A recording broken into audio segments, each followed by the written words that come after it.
sugilanon sa usa ka estudyante nga babae sa Fiji. Kini ang sugilanon ni Sarah nga nagauluhan.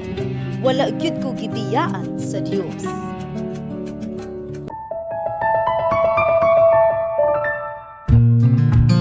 Ang akong ngalan Sarah, usa ka estudyanteng gikan sa Fiji ug ikaduhang tuig nako sa education sa Fulton College. Dili sayon ang akong pagdako. Nagtubo ko sa gubot nga pamilya ug bata pa lang napugos ko nga mag-inusara. Sa high school, nadala ko sa inom ug panigarilyo isip paagi sa pagkalimot sa kasakit. Nasulod ko sa usa ka dili maayong siklo sa kinabuhi. Usa ka higayon, gi-hold up ko samtang hubog, apan wala gihapon ko mausab. Hangtod nga naaksidente ko sa sakyanan, usa ka hitabo nga hapit nako ikamatay.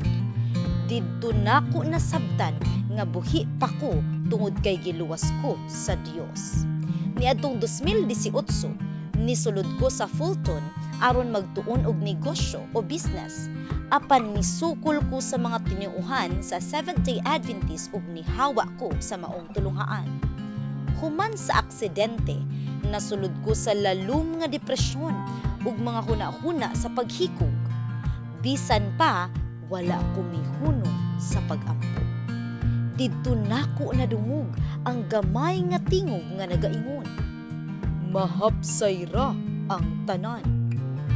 Ang akong iyaan ug uyuan nga Adventista dugay nang nagpakita kanako sa gugma sa Dios.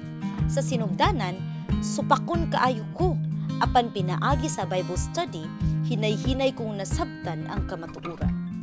Usa ka pangutana bahin sa ikaduhang pagbalik ni Jesus, maoy naghatag og dako nga kausaban sa akong kinabuhi.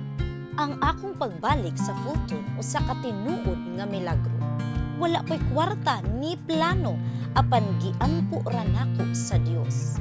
Sa wala damha, gisagop sa akong igsuon og bayaw ang bayad sa akong tuition. Giablihan sa Dios ang mga pultahan. Sa katapusan, nabautismuhan ko ug gipili nako ang pagsunod sa Dios tungod kay akong nasabtan ang kamatuoran.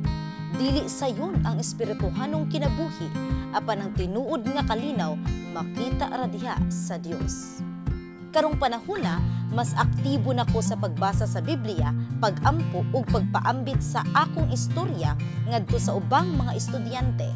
Ang Fulton College dili lang eskwelahan, kundi usa ka lugar sa kamatuoran, kaayo ug katuyuan.